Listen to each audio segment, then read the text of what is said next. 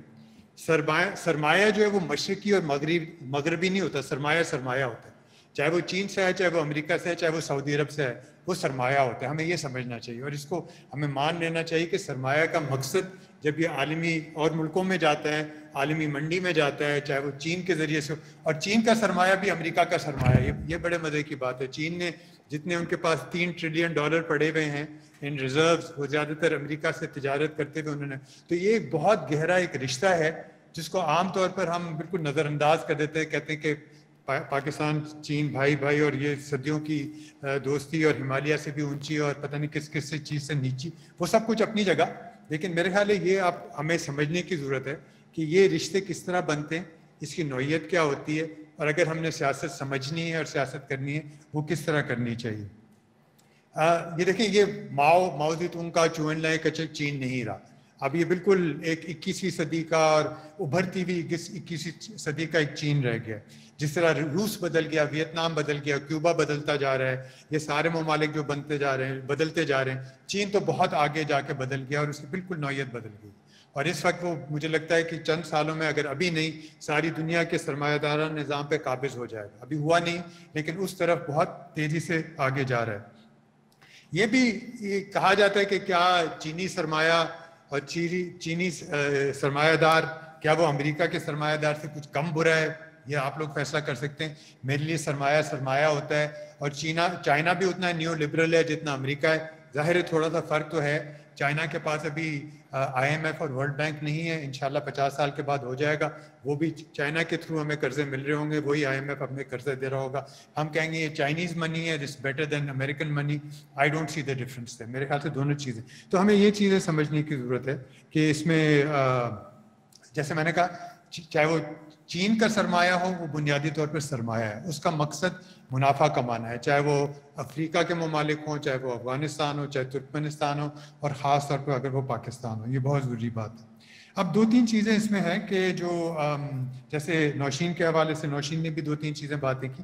انہوں نے ریاست کے کردار کی بہت اہمیت کی، اور پھر انہوں نے ڈسینٹ یا ایک طرح کی آپ سمجھ رہے ہیں احتجاج یا اعتراض یا سیاسی ڈسینٹ کو میں سیاسی اعتراض کہوں گا، سیاسی احتجاج کہوں گا، ان دونوں چیزوں کا ذکر کیا.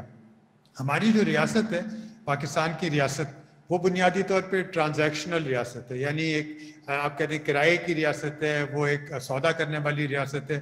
اس کو کوئی دلچسپی نہیں ہے کہ وہ امریکہ سے، روس سے، امریکہ سے، چائنا سے یا سعودی عرب سے سودا کرے. سودا ہوتا ہے اور پیسہ ہوتا ہے. تو جو بہتر ریٹ دے گا اس کے ساتھ ہو جائے گی. تو یہ میرے خیال ہے اس کا ایک بہت اہم رول بن جاتا ہے. اس کو ہمیں سمجھنے کی کوشش کرنی چاہیے. ہم عام طور پہ جو اپنی ریاست کو ایک ہی سمجھتے ہیں کہ DH ہے، فوج ہے، اور بس یہ 2-3 چیزیں ہیں. میرے خیال ہے شاید وہی ہوں، لیکن ہمارے جو لوکل ایلیٹس جو ہیں، نان ملٹری ایلیٹس بھی اس کا بہت بڑا حصہ ہوتے ہیں. بہت ہی گہرا تعلق ہوتا ہے. ملک ریاض جو ہیں وہ ابھی تک انہوں نے وردی نہیں پہنی، لیکن شاید پہنی بھی ہے. لیکن وہ ایک گہرا تعلق ہوتا ہے ان کا ان قوتوں کے ساتھ، اور وہ ریاست کا حصہ بن جاتے ہیں. تو ہماری ریاست جو ہے ایک بنیادی طور پہ ایک ایسی ریاست ہے جو ہر قوت کے ساتھ سودا کرتی ہے جس کے پاس سرمایہ ہے.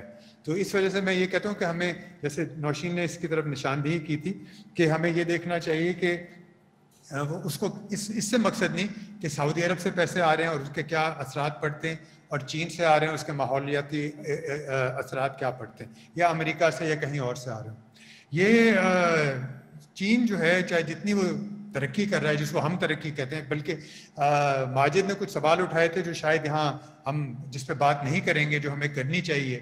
اور یہ ایک بڑا سا ایک پیچیدہ سا مسئلہ آ جاتا ہے. جو لوگ مارکسزم پڑھ کے برباد ہوئے ہیں, ہمارے جیسے لوگ لیننزم پڑھ کے اور بھی برباد ہوئے ہیں, وہ سمجھتے ہیں مارکسزم کا مطلب یہ ہوتا ہے اور ترقی کا مطلب یہ ہوتا ہے کہ مینز آف پروڈکشن کو آگے لے کے جانا اور سرمایہ دارانہ نظام کو آگے لے کے جانا, اس نہج پر آگے لے کے جانا جب وہ سرمایہ دارانہ خود ہی اپنی تضادات کے ذریعے سے کولیپس کر جائے گا اور سوشلزم ابھر جائے گا اور عاصم اور عمار اس کو لیڈ کریں گے. وہ وقت ابھی آیا نہیں, میں بھی انتظار کر رہا ہوں, میں بھی ان کے ساتھ ساتھ ہوں.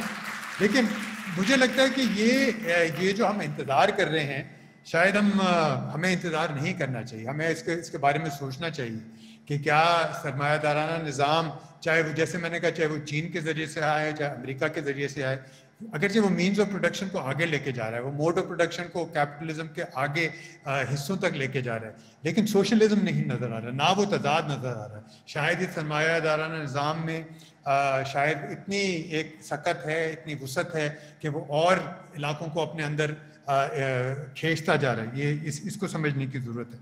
دوسرا, جیسے نوشین نے ایک بات کی تھی کراچی کے حوالے سے, اور دوسرے علاقوں کے بارے میں, انہوں نے کہا تھا کہ یہاں پہ بہت سارے لوگ جو ہیں احتجاج کر رہے ہیں, اور کراچی کیونکہ ان کا پیپر کراچی پہ تھا, ویسے اوکاڑا پہ بھی لوگوں نے کام کیا, اور بہت آپ کو 20 دہائیوں میں آپ کو چیزیں مل جائیں گی جہاں پہ پاکستان کے مزدور تحریکیں, کسان تحریکیں, اقلیتوں کی تحریکیں, کیا کہتے ہیں, بلوچ, ایسٹ پاکستان, بنگالی وغیرہ, آپ کو سب کی تحریکیں مل جائیں گی.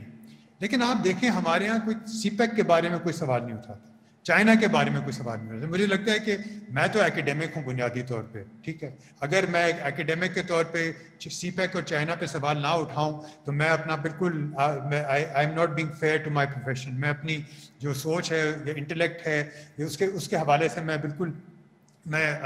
صحیح طرح سے سچائی کی طرف نہیں جا رہا. اب آپ دیکھیں, جیسے میں نے کہا تھا کہ ماحولیاتی نظام کے حوالے سے چائنا جو ہے, ہم امریکہ کو کہتے ہیں کہ وہ جتنا ماحولیاتی گند پیدا کرتا ہے اس سے کوئی ملک نہیں کرتا, اس میں کوئی شک نہیں, اور اپنی آبادی کے لحاظ سے کہیں زیادہ کرتا ہے. لیکن اگر آپ دیکھیں چائنا بھی اتنا کرتا ہے, انڈیا بھی اتنا کرتا ہے, ترقی کے نام پہ. یہی مسئلہ آ جاتا ہے کہ ماحولیاتی نظام اور ترقی کا نظام کیا یہ ساتھ ساتھ جا سکتے ہیں یا نہیں. اس پر بات کرنی چاہیے کہ کیا ایسی ترقی ہو سکتی ہے جو ماحولیاتی تباہی نہ مچائے, اور اس کی طرف ابھی تک ہم گئے نہیں. اور اگر ہم اس کی طرف سوچنے کی کوشش کرتے ہیں تو پھر ہم کہتے ہیں ہم ترقی میں پیچھے رہ جائیں گے. یہ دوڑ جو ہے اس کو سمجھنے کی ضرورت ہے. اب چائنا کے حوالے سے آپ دیکھیں کہ بہت سارے ممالک ہیں, اس میں بنگلہ دیش سر فہرست ہے. بنگلہ دیش نے چائنا سے کہہ دیا کہ آپ سی پیک کے ذریعے جس طرح سے جتنے آپ ہمیں پیسے دے رہے ہیں اس کا ماحولیاتی ہمارے ماحول پر اتنا برا اثر پڑا ہے کہ ہم آپ کے پیسے نہیں چاہیے, آپ واپس لے لیں, آپ یہ پروجیکٹ واپس لے لیں. میں پاکستان میں ایسی کوئی بات نہیں سنتا. ہم ماحولیاتی 1 کروڑ 1 ارب کیا کہتے ہیں درخت لگانے کی بات کرتے ہیں, لیکن چائنا سے ہم جتنے پیسے لے لیں اور اس کے جو بھی اثرات ہوں اس کی بات نہیں کرتے, اس کا جو نقصان ہوتا ہے اس پہ بات نہیں کرتے.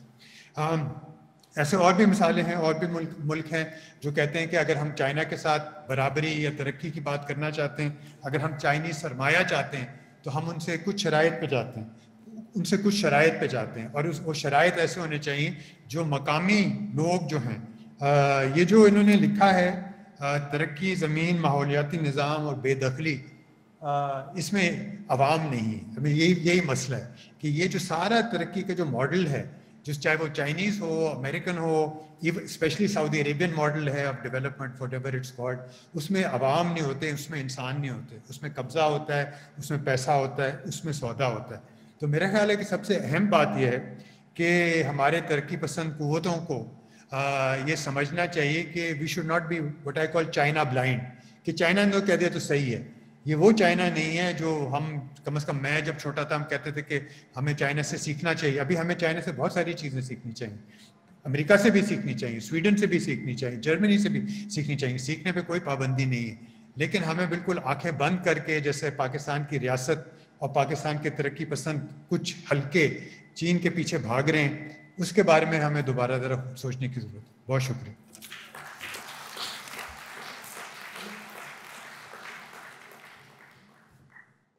بہت بہت شکریہ ابوظہیر صاحب. یقیناً ہمیں اس پہ سوچنے سمجھنے کی ضرورت ہے، اور چین کا خاص کر اس ملک کے اوپر جو ان کے اس پروجیکٹ کے سی پیک کے ساتھ آ رہے ہیں، ان کے بارے میں ہم اگلے پینل میں بھی امید ہے کہ بات کریں گے، خاص کر گوادر میں جو ہو رہا ہے. تو یقیناً اس کانفرنس کا ایک مقصد ہے کہ ہم اس طرح کی جو نئی فارمز آف اکنامک ڈومینیشن جو آ رہی ہیں ان کو بھی ہم سمجھنے کی کوشش کریں اور ان کے اوپر ایک ایویڈنس بیسڈ رسپانس فارمولیٹ کریں. بغیر کسی تحقیق کو کہ ہم اپنے آخری اسپیکر کو بلانا چاہیں گے ڈاکٹر عاصم سجاد کو، کہ وہ اس ڈسکشن کو سمیٹیں اور آگے کی لائے عمل کی بات کریں کہ ہم کس طرح ان سوالات کو آگے لے جا سکتے ہیں. ڈاکٹر عاصم سجاد. شکریہ جی. اور سب سے پہلے میں آپ سب کا، اکبر کا، نوشین کا، ماجد کا، اور آپ جو خواتین و حضرات یہاں پہ آئے ہیں، آپ کا شکریہ ادا کرنا چاہتا ہوں. یہ مطلب میرے لیے تو یہ غیر معمولی بات ہے کہ ایسے موضوعات پہ ایک ایسے یعنی کہ ویران اور یعنی کہ سوچ اور ترقی پسند دشمن سماج کے اندر ایسے لوگ جمع ہوتے ہیں. اور ہمیں بڑا فخر ہے. ایک ہم چھوٹی جماعت ضرور ہوں گے. اکثر لوگ کہتے ہیں سیاسی جماعتیں ایسی ہی ہوتی ہیں، سیاسی جماعتیں کوئی بحریہ ٹاؤن پہ بات نہیں کرتی. سیاسی جماعتیں ایسی بھی ہوتی ہیں جس میں مطلب اب یہ جو دوست ہمارا بیٹھا ہوا ہے، یہ بعد میں تھوڑی دیر بات کرے گا، حفیظ بلوچ، جو انہوں نے جدوجہد کی ہے انڈیجنس رائٹس الائنس کے نام پر اور جو پارٹی کی سطح پہ، یہ غیر معمولی ایک جدوجہد ہے. یعنی کہ ایک نام اکبر نے لیا ہے ملک ریاض کا، اس بندے کا نام لینا بھی اس ملک میں ایک مطلب ایک سی بلا چیز ہے کہ آپ جس کا نام نہیں لے سکتے. حالانکہ جیسے یہاں پہ سارے دوستوں نے کہا ہے کہ یہ ترقی کے نام پر جو کچھ ہوتا ہے تو یہ ایک غیر معمولی بات ہے. آپ سب کا یہاں پہ آنا، یہاں پہ ہمارے I-11 کے وہ دوست ہیں، آج گجر نالہ اور رنگی نالہ کے دوست خرم اور عارف اور ابیرہ جو آئے ہوئے ہیں کراچی سے، وہ آج جو جدوجہد کر رہے ہیں، یہی جدوجہد ہمارے نور محمد نے آج سے 6 سال پہلے کی تھی. تو یہاں پہ جو نوجوان ہیں، جو طالب علم ہیں، ہمارے جو اس طرح کے یعنی کہ مباحث ہوتے ہیں، بنیادی طور پہ ہم آپ سے مخاطب ہونے کی کوشش کرتے ہیں. چونکہ یہ جو ترقی ہے، یہ جو نعرہ ہے، یہ جو باتیں ہیں، یہ جو دعوے ہیں، یہ بنیادی طور پر آپ کے لیے ہیں. یہ اس ملک کے نوجوان، ان نوجوانوں کے لیے ہے جن کو ایک خاص طرح کا خواب دکھایا جاتا ہے کہ آپ اس خواب کا آپ کو بھی حصہ مل سکتا ہے اور آپ بھی بڑے سفید پوش مڈل کلاس ہو سکتے ہیں، اور آپ کے پاس بھی بحریہ ٹاؤن میں ایک پلاٹ آپ کو دیا جا سکتا ہے جہاں پہ کبھی بجلی نہیں جاتی اور لان A1 ہوتا ہے اور سیکیورٹی گارڈ باہر آپ کا بیٹھا ہوا ہوگا. یہ خواب ہے، یہ بیچا جاتا ہے. اور چونکہ ہمارے تمام مقررین نے اس پہ بات کی ہے، تو جو سوال ہے ہمارے لیے، جو ہم نے آج اس پلینری کا موضوع رکھا ہے، کہ آپ نے دیکھا ہوگا کہ اس میں ایک جملہ ہے the new colonialism, because colonialism is both old and new. یعنی کہ colonialism سوائے اس کے جو ماجد نے، اکبر نے یا نوشین سب نے بات کی، کیا تھا سوائے اس کے کہ ایک خاص طبقے کو، ایک خاص سوچ رکھنے والے کو، میرے جیسے بندے کو، جو کہ ایک بڑا مشہور مقولے کا، آپ جو پڑھے، جو یہاں پہ نوجوان ہیں ان کو پتہ ہے کہ 1835 میں وائٹ ہال میں اس نے بڑا مشہور بیان دیا تھا کہ ہم ہندوستان میں ایک ایسا طبقہ پیدا کرنا چاہیں گے جو ہوگا تو نیلا پیلا کالا، لیکن وہ ہماری طرح کا سوچ رکھے گا اور وہ ہمارے مقاصد کو آگے کرے گا، اور وہ ایک طرح سے جو حکمرانی کا فرض وہ ادا کرے گا ہماری جگہ. تو یہ جو ایک کلونیلزم کا پورا تصور ہے، وہ محض، ماجد نے بات تو صحیح کی، وہ محض لوٹ مار اور بے دخلی پر منحصر نہیں ہے. اس میں ایک بڑے حصے کو حصہ دیا جاتا ہے، حصہ دار ہونے کا تصور کم از کم دیا جاتا ہے، بے شک اس کو نہ بھی دیا جائے، نہ بھی ملے.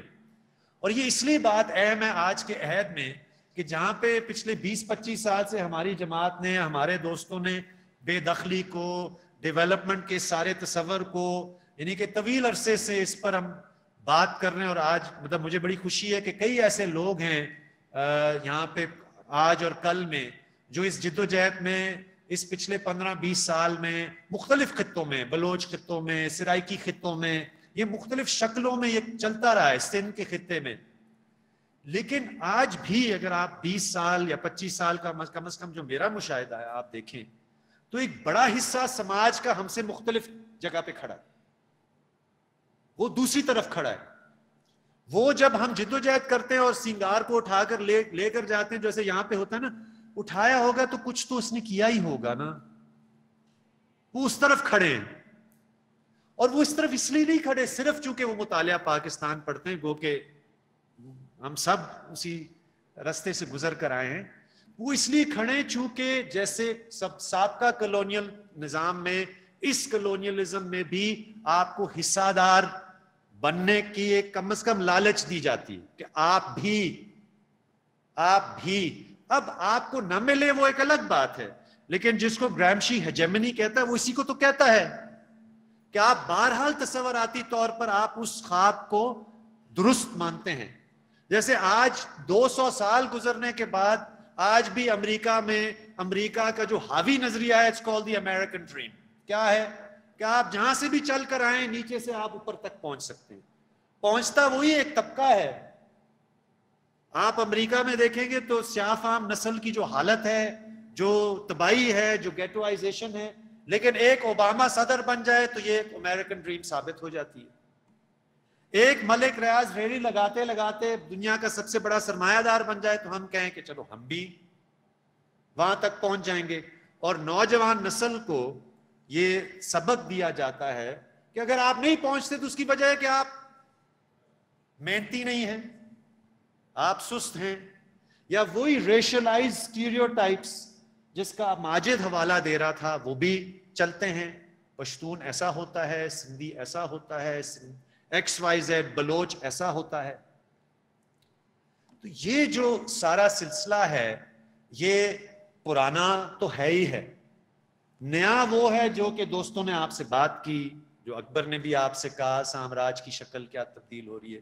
جو یہاں پہ ریئل اسٹیٹ یا فائنینشلائزیشن، پہلے جب پیسے والا بندہ ہوتا تھا تو وہ ہم تصور کرتے تھے نا کہ وہ مطلب ایک فیکٹری لگائے گا، وہاں پہ مزدور بھرتی کرے گا. اب جس کے پاس بھی پیسہ آتا ہے وہ سب سے پہلے سوچتا ہے میں زمین کا جا کر ٹکڑا خریدوں اور اس کی قیمت میں آپ کو مثال دیتا ہوں. یہاں پہ اس شہر کا یہ نوشین سے ہم نے یہ عمار نے اور میں نے ابھی ایک مضمون لکھا ہے تو ہم نے ایک ان کا کانسیپٹ بورو کیا دی اگریرین اربن فرنٹیئر، کہ جہاں پہ شہر اور دیہات کا فرق یعنی کہ بلر ہو جاتا ہے. آپ یہاں پہ چک شہزاد یا لیترار روڈ کی طرف جائیں گے تو آپ یقین مانیں آج سے 20 سال پہلے قیمت ہوتی تھی 2 لاکھ روپے کنال. اندازہ کریں 2 لاکھ روپے کنال. آج آپ کو 20 لاکھ روپے مرلے کی زمین بھی نہیں ملتی. جس بندے نے اس وقت 5 مرلہ خرید لیا ہے وہ تو کروڑ پتی ہو گیا. تو یہ پورا جو یہ نیا ہے، لیکن یہ نیا نہیں ہے کہ سب کو یہ موقع ملتا نہیں ہے. سب کو یہ خواب بیچا ضرور جاتا ہے لیکن سب کا یہ مقدر نہیں ہوتا. سب کو اس طرح کا برابر کا موقع نہیں ملتا. اور خاص طور پہ اگر آپ ریشلائزڈ ہیں، زمانہ قدیم سے آپ پیچھے ہیں، خاص طور پہ آپ جینڈرڈ ہیں، ویسے بھی پراپرٹی تو مقدر ہی نہیں ہے. تو یعنی کہ ایک خواب ہے کہ آپ جہاں سے بھی آ رہے ہیں آپ سب بھی اس کا حصہ بن سکتے ہیں. لیکن آپ اعداد و شمار اٹھائیں، اور اسپیشلی اب پچھلے عرصے میں پینڈیمک میں دیکھا، ابھی پچھلے عرصے میں ایک فگر آئی ہے کہ ہندوستان میں جس کا یہ financialised India shining, IPL، post liberalisation India میں یہ خواب بہت بیچا گیا. 23 کروڑ انسان ایک سال میں پینڈیمک کے اندر ایک سال میں غربت کی لکیر کے نیچے دھکیلا گیا. وہ جو ہم نے دیکھا تھا نا کہ جو لاک ڈاؤن ہوا تو لاکھوں کے حساب سے لوگ پیدل جو ہے نا اپنے دیہاتوں کی طرف جا رہے ہیں. یہ ہمارے ہاں بھی ہے، یہ ہر دنیا کا، ایشیا افریقہ کے ہر اس ملک میں جہاں پہ یہ خواب اس دور میں، اس فائنینشلائز نیو لبرل دور میں یہ بیچا گیا، تو ہمیں یہ سوچنے کی ضرورت ہے کہ یہ ترقی کا خواب کیوں خریدا جاتا ہے. اور وہ جو نوجوان طبقہ ہے جو کہ پہلے عمران خان کو بھی نجات دہندہ سمجھتا تھا کہ میں پی ٹی آئی اور یہ میں سابقہ پرانے سیاستدانوں سے جان چھڑا کر کوئی نئی سیاست، یہ بار بار اس طرح کی امیجنریز ڈیولپمنٹ کی، کرپشن مخالف، یعنی کہ نیا کچھ ہونے کا ہے، سارا پرانا ہے وہ تصور، لیکن وہ خریدتا کیوں ہے؟ ایک تو اس پہ ہمیں سوچنے کی ضرورت ہے. اتفاق سے حفیظ جمالی یہاں پہ بیٹھے ہوئے ہیں، تو آج سے کوئی 2-3 سال پہلے قائد اعظم یونیورسٹی میں اسی طرح کے ایک مباحثہ ہوا تھا، تو انہوں نے اس وقت ایک جملہ بولا تھا کہ this is about fear and desire. ایک طرف خوف ہے اور ایک طرف چاہت ہے، اور یہ ایک ہیجمونک، اتفاق سے میں نے آپ کے یہ لفظ بورو کر کے کتاب بھی اس پہ لکھ دی ہے، تو اگر آپ اجازت ابھی بعد میں آپ سے مانگ رہا ہوں. تو یہ وہ دو ہیجمونک کانسٹرکٹس ہیں، تصورات ہیں، جس کے گرد ہم تو سمجھ رہے ہیں ہم کیا کہہ رہے ہیں. ہم تو آدیواسیوں کی بات کر رہے ہیں، ہم تو ریچڈ آف دی ارتھ کی بات کر رہے ہیں، ہم تو ان لوگوں کی بات کر رہے ہیں جو چھت کا حق مانگ رہے ہیں. آخر کون وہ ہمارے لیے نور محمد اگر صبح 3 بجے منڈی جا کر ریڑھی لگا کر کوٹھی والوں کو کھانا، خوراک، گھر چلانا، دفتر چلانا، تو اس کا حق ہے نا کہ شہر، جیسے نوشین نے کہا کہ اس کا بھی حق ہے. یہ تو ہم سمجھتے ہیں، لیکن the reality of economic life is کہ اوپر والا قبضہ گیر سلسلہ چل رہا ہے. وہ ہمیں بیچتے ہیں بڑے بڑے خواب ترقی کے، موبلٹی کے، کہ آپ بھی آگے بڑھ سکتے ہیں، اور اس میں ایک بہت بڑا حصہ اس پالیٹکس کو، اس نعرے کو تسلیم اور خرید لیتا ہے. اب یہ اس میں پچھتانے والی بات نہیں ہے، یہ ہمیشہ ہی ایسا رہا ہے کہ حکمرانوں کا نظریہ نیچے تک جاتا ہے اور ہم اس کے برعکس کوئی متبادل ایک نظریاتی کوشش کرتے ہیں. I-11 جب گر رہا تھا تو آپ کو اگر یاد ہوگا تو 2 دن تو پٹیاں چلی ٹی وی پہ کہ جی افغان بستی میں پتہ نہیں کتنا اسلحہ ملا، اور دہشت، مطلب یہ پورا ایک دہشت گردی کے اس عہد میں یہ بھی ہمیں سوچنے کی ضرورت ہے how struggles like ours are so easily criminalized. آسان ہے، کوئی بھی جدوجہد کر رہا ہے، کوئی بھی مزاحمت کر رہا ہے، بس دھبا لگا دو.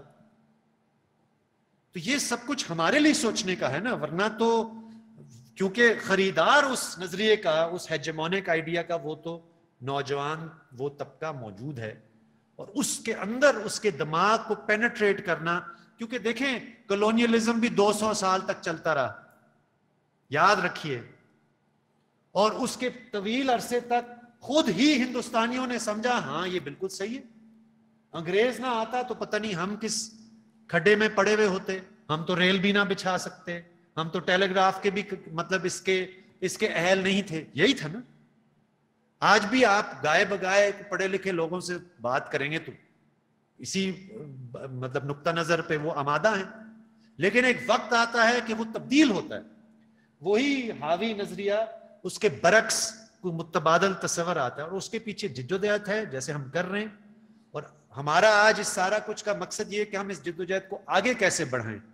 تو اس نظریاتی ڈھانچے کو، جس کے اندر ہم خون پسینہ خرچ کر کے ہمارے دوست جیلوں میں جا رہے ہیں اور غائب بھی ہو رہے ہیں، تو اس ایکو چیمبر کو، جو سرکار کا اور جو بنایا ہوا جو ڈومیننٹ ہیجمونک ایکو چیمبر، اس کو پنکچر کرنا، یہ ہمارا کام ہے. اس میں 2 باتیں آپ سے کرنا چاہوں گا جو ابھی تک ہوئی ہیں اس حوالے سے. ایک تو یہ ہے کہ یاد رکھیے کہ زمین کی تو بات یہاں پہ بہت ہوئی، لیکن پانی، جنگل، معدنیات. اب بلوچستان میں آپ جو دیکھیں معدنیات کا جو سلسلہ ہے، ٹھیک، یہ یعنی کہ وہ خطے جو پہلے فرنٹیئرز ہوتے تھے نا، جو امپیریل فرنٹیئرز تھے، جن کو جیو اسٹریٹجکلی کنٹرول کرنا تھا اور وہاں پہ ترقی کی ضرورت نہیں ہے. تھر کی مثال لے لیں جو انڈیا کے بارڈر. اب ٹیکنالوجی نے یہ ذرائع دے دیے ہیں حکمرانوں کو کہ وہ پہاڑ کو بھی کاٹ سکتے ہیں، زمین کو بھی کھدائی کر کے کوئلہ نکال سکتے ہیں، پورے ساحلی یہ جو مکران کوسٹل ہائی وے ہے، ٹھیک، the question of infrastructure and so on, it's تاکہ رسائی ہو